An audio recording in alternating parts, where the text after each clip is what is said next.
Hey, I'm Apples and Dragons, and this is Grey Sheep and Hedge Wizards, my A Song of Ice and Fire show, where I talk about A Song of Ice and Fire by George R. R. Martin.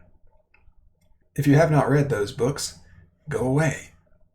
Today's topic is going to be a continuation of last time, When the Sun Rises in the West and Sets in the East, Part 2. Because I thought of more I wanted to say about it, but the show was already over.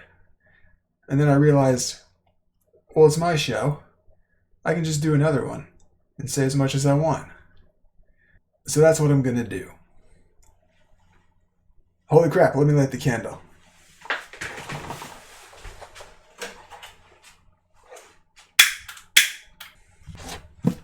Get the book here. I'm using this copy. And the page of the chapter I'm going to is, well, it's A Game of Thrones, Daenerys 9. Wings shadowed her fever dreams. Page 787 in this copy. Or in the other copy, 628. In the paperback, the blue mass-produced one right there. But real quick, let me show you this picture of Mirri Maz Duur and Daenerys. Ugh.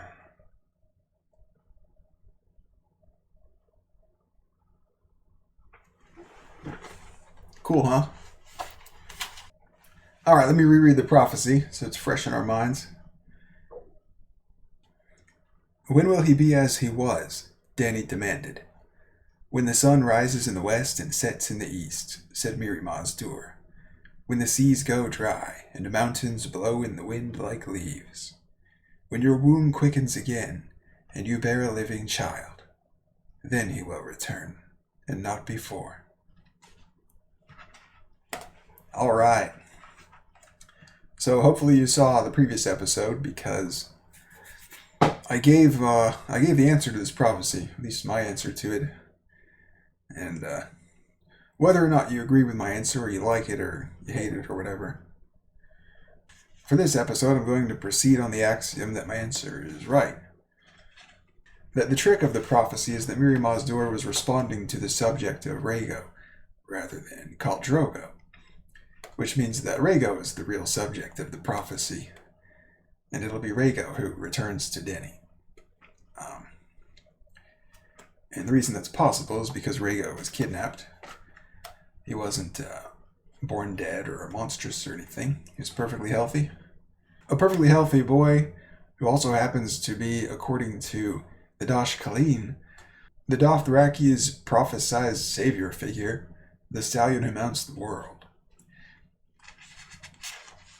As people reading this story from Dany's point of view, who, for most intents and purposes, is a Westerosi person. She's not a native to Dothraki or even Essos. She picked up most of her values and attitudes from Viserys, her brother, who practically raised her. There's a tendency in the readers to receive that scene of Rhaego being named the stallion who mounts the world by the Dosh Khaleen as silly superstition, silly Dothraki superstition. That's obviously wrong. As in, despite what the Dosh Khaleen or the Dothraki people believe, Dany's baby is not going to be magically destined to be any sort of savior figure for the Dothraki. And insofar as he is, or does become, a noteworthy leader in Dothraki culture, it won't be a consequence of any sort of magic prophecy or god or anything like that. It'll be a consequence of the way he was raised and maybe even his genetics to some extent. And just happenstance for the most part. And I think because of that tendency, there's a second tendency to treat the naming of Rhaego as the stallion who mounts the world as possibly something that the Dosh Khaleen always do for whichever call is there, demanding that they do it. because the perception in the readers tends to be that the Khal is equivalent to a Westerosi king, where he has all of the power, effectively. But when you study Dothraki culture in the story, that's not actually the case. The Dashkaleen have as much, if not more, power than any one of the Khals, because there are many Khals. But there's only one group of Dashkaleen, and the Dashkaleen are widows of former Khals who were defeated. So all of them having been wives of a Khal, they'll have a leadership perspective on Dothraki culture, and they bring that with them to the Dashkaleen. So it's fair to think of the Dashkaleen as a collection of the Dothraki's wisest women leaders. They've all had experience being queens of Dothraki hordes. So the reader's tendency to receive Rhaego's naming as the stallion who mounts the world as something that the Dashkaleen were kind of forced to do, or felt pressured to do because the call was there, or maybe specifically for the case of Khal Drogo, since Khal Drogo had the biggest horde at the time, maybe because his horde was so big and influential that the Dashkaleen felt afraid to not say that his baby's going to be the prophesized hero of Dothraki culture, the stallion who mounts the world. So there are a lot of directions my mind could go to cause me to be dismissive of that scene. But when I put myself into the skin and the mind of the Dothraki people, and then I revisit that scene and try to see it the way they see it, their degree of emotional investment and the fact that they all cheer together about it, and they're all gathered there together, and it's this really tense moment where even Khal Drogo is like gripping Dany's arm, waiting for the verdict of, is this going to be the baby of prophecy or not? I can see plain as day that the Dashkaleen naming someone the stallion who mounts the world is not something that happens every day. Based on their reaction, it seems like it probably hasn't happened for hundreds of years. And my impression that the Khal was the most powerful person in the scene, and that the Dashkaleen would have read whatever they thought he wanted them to read in the visions or the futures or whatever, I was wrong. It's actually the Dashkaleen who have the power in that situation, because they have captured the minds and sensibilities and values and imaginations of the Dothraki people, all of them, including the Khal. And then you could turn your skepticism to the Dashkaleen if you wanted to, and think, well, yeah, maybe they're so powerful that they can just make up whatever prophecy reading they want to, whenever they want to. And maybe they have some sort of political play in this. And you could go down that route. I haven't really yet, because I think it's unlikely to bear any fruit in the interpretation, but the Dashkaleen seem genuine to me. They seem like they actually believe this stuff too, and that they had a real vision. And that, like the other Dothraki, they believe in these myths, and they wouldn't profane them by giving false readings. At least readings they thought were false. Or conveying visions that they didn't actually see. So that's why they kidnapped Rhaego, for the most part. And there might be a mix of motivations depending on which character you're talking about. Like, I suspect that Varys has an interest in kidnapping, or at least having an agent nearby who could kidnap Dany's baby. Especially because the baby is a male, just because it's a Targaryen, and that's the way that Westeros does inheritance. But I think even more likely than that is probably that Varys is involved through Illyrio, because I think it's Illyrio who's working with Khal Drogo. And the big hint for that is actually the first scene where we see Khal Drogo in his manse in Pentos. He's surrounded by a bunch of really big movers and shakers or whatever. There's like the Archon of Tyrosh, I think, is there. And I think whatever the Archon of Tyrosh was doing there, or whichever other important people were there that I don't remember, is probably the biggest piece available about the mysteries of Khal Drogo and what exactly he's up to. Because in the context of Dothraki culture and Khals in general, Khal Drogo is a very strange Khal. He has a manse and pentos. These are supposed to be a people who live in the grasslands and live off of their horses and take multiple wives. This guy's like 28 or something, and he just got his first wife. It makes very little sense, unless Khal Drogo is playing some bigger game that the other Khals are not. So anyway, the thing I wanted to highlight was a relationship between the resolution of the prophecy and the reader's attitudes about the Dothraki and their stallion who mounts the world prophecy. The fact that I didn't pay enough attention to the Dothraki culture and how seriously they take their prophecy and all of that accounts for a lot of the reason why the author was able to hide this kidnapping in plain sight.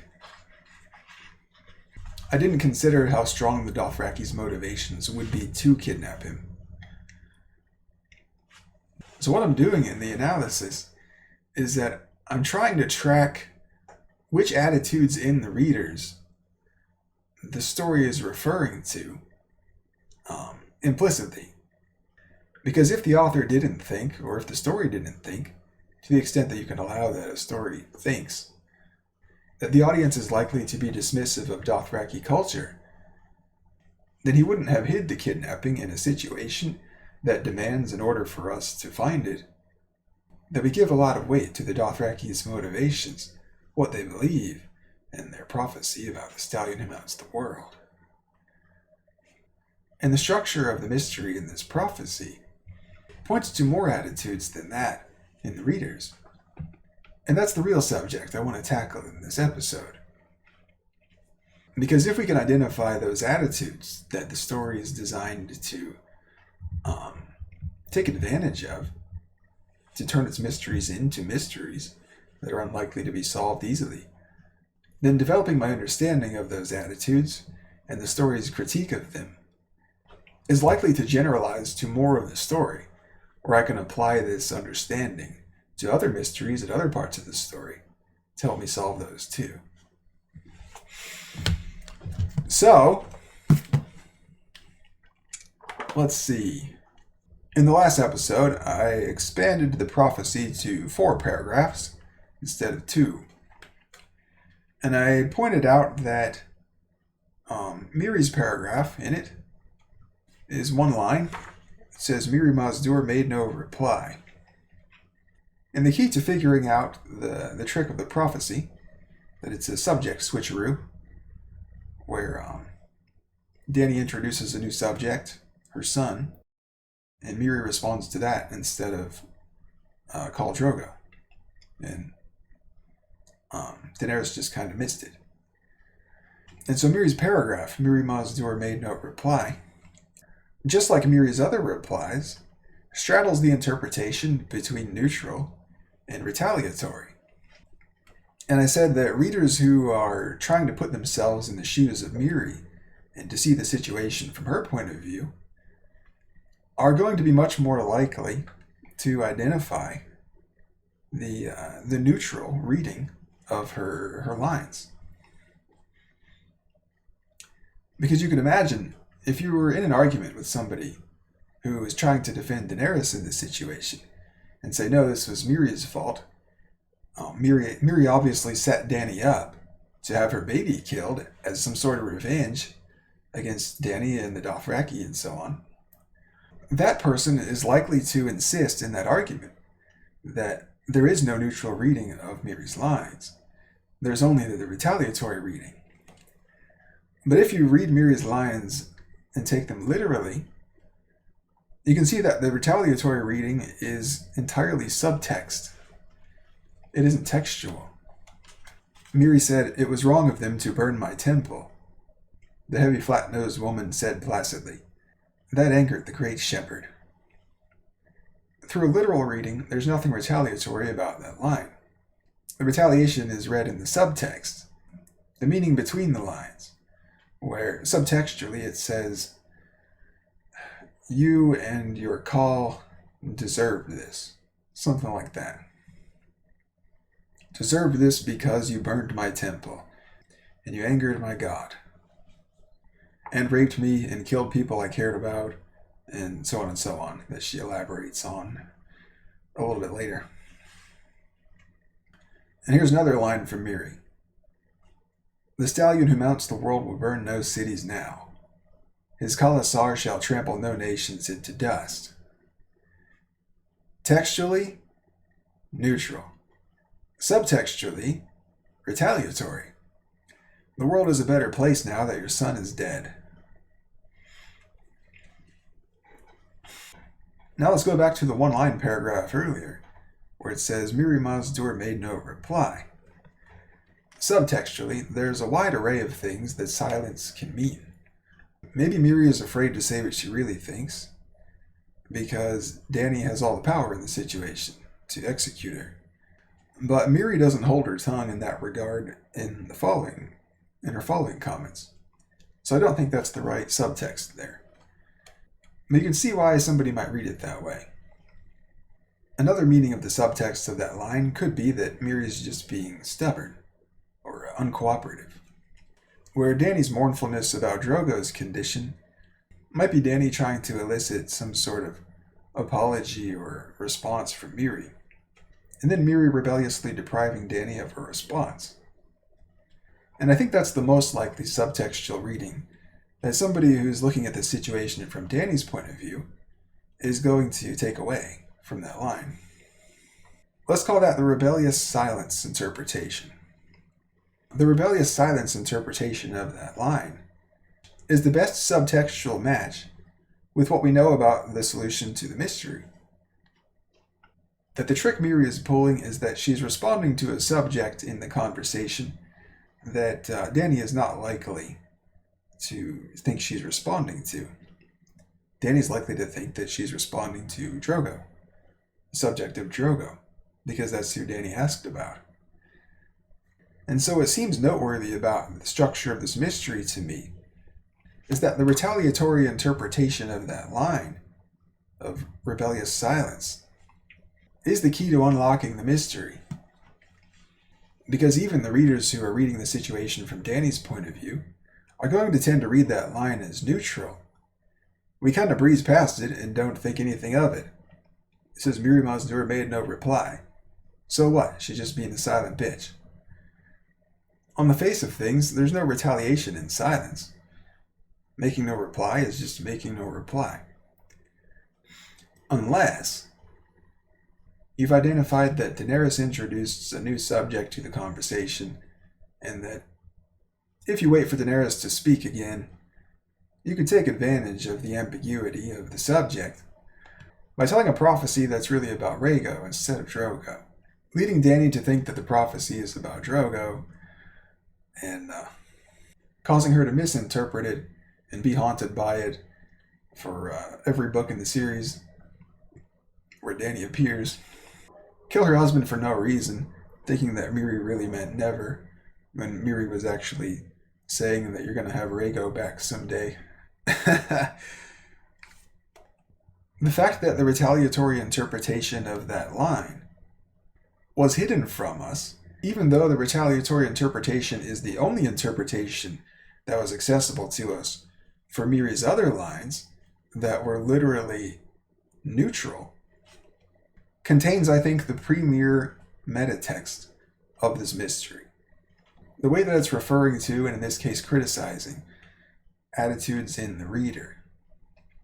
The metatext, or message, or rule of engagement, whatever you want to call it, of this mystery is something like, you think you're so smart about subtext because you can identify the retaliatory subtext of Miri's lines, but I bet you I can hide subtext that you actually agree with right under your nose, as long as finding it requires you to put yourself in the shoes and the skin of somebody who you think is evil.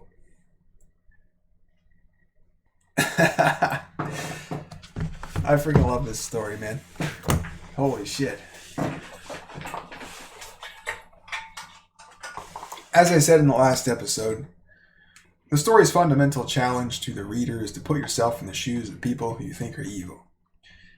And the very structure of this mystery first requires us to put ourselves in the shoes of Miri in order to detect the dual interpretation between Miri's text and subtext, and then to go back to Miri's first line in this passage and apply that rule of engagement. That maybe the duality exists in this line too, in a way that I haven't considered yet. Maybe this line where Miri's making no reply, and that seems neutral, or just stubborn at worst, actually veers all the way into retaliatory in some way. And it does. Miri was seizing upon the plurality of subjects in order to tell a prophecy in a way and at a moment when Dany is likely to misinterpret the subject of it.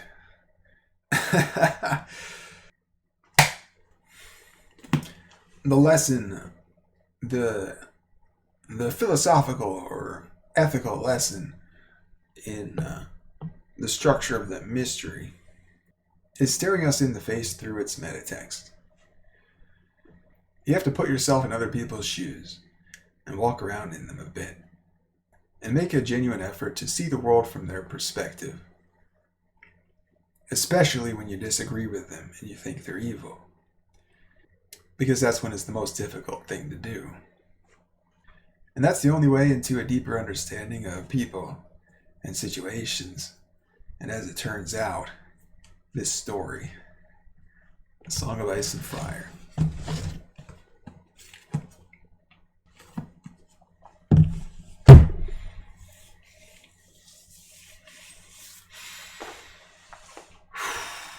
That's good. I'm satisfied with that explanation. Implications. Let's talk about those for a little bit. Think about this for a minute.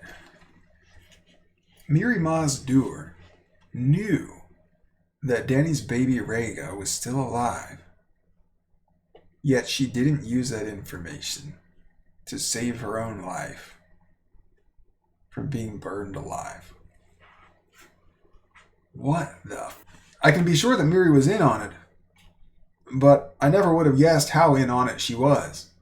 She was willing to be burned alive for this. Or maybe not. Maybe I'm giving her too much credit. Maybe somewhere in her screams while she was being burned alive, she tried to scream, your Rhaego's alive, I'll tell you where he is, I'll tell you who has him. Just put the fire out. Mirri's not likely to rise from the ashes and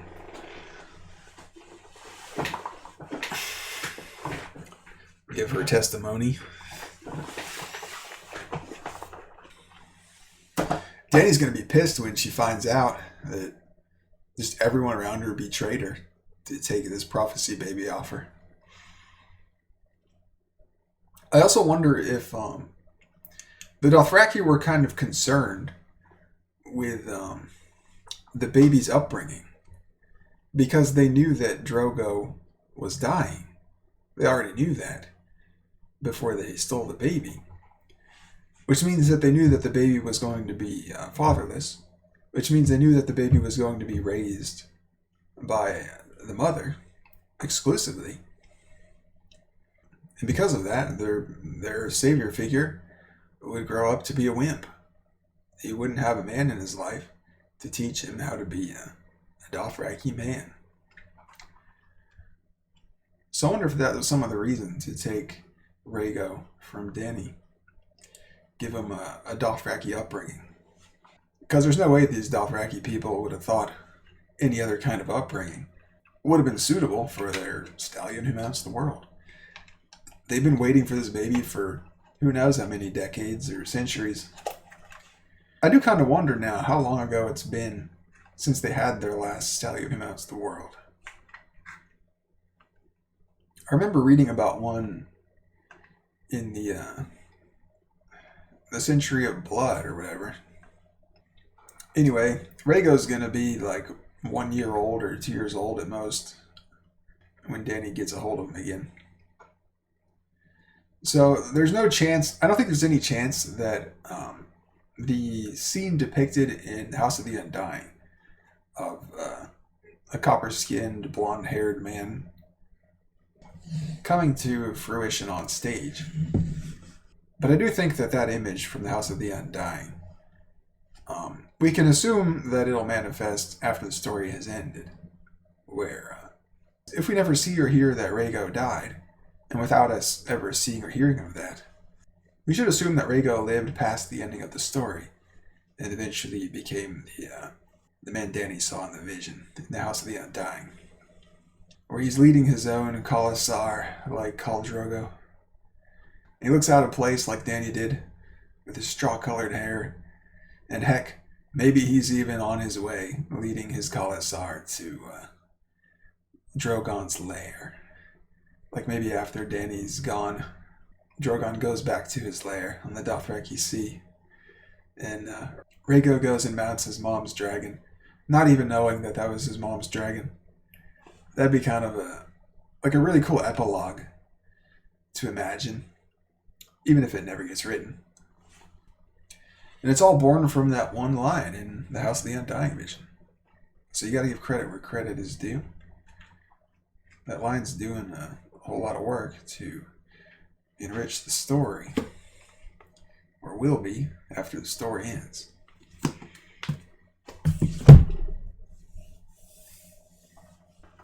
This is two dragons wrapped around a sword. I guess for this episode, it symbolizes Dany and Rhaego. It'll symbolize whatever we need it to. I just thought it was cool to have some dragons in the frame. Anyway, that's most of what I was itching to say about this prophecy. If I think of more, I'll make it a part 3. For now, I think that'll do. Thanks for watching, guys. It's been fun. I'll see you next time.